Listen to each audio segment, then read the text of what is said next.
Bristol Community College, Mathematics with Dan Avedikian, Math 011, Arithmetic, Section 3.2, Problem 13. This is Section 3.2, Problem 13. It says put the following decimals in order from smallest to largest. We have 8.2, 8.1049, and 8.02. So let's find the smallest one, write that first, and then, the next biggest. So to determine which one is smallest, what we want to do is start in the leftmost digit, make a comparison. If there's a tie, move one digit to the right.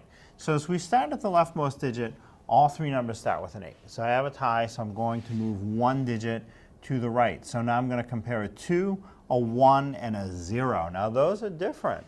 So if 2, 1, and 0, and I'm looking for the smallest value, 0 is smaller than 1 or 2. And the 0 comes from 8.02. So that's the smallest value of the three that are given in the problem. So I'll write that first, 8.02.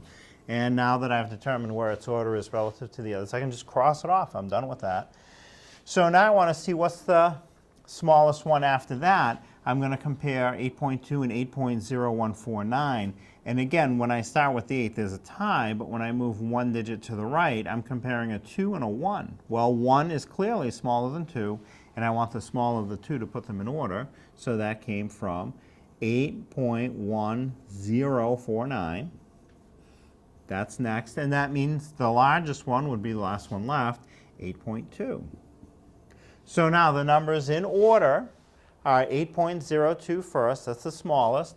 The next biggest is 8.1049, and the largest of the three in the problem is 8.2.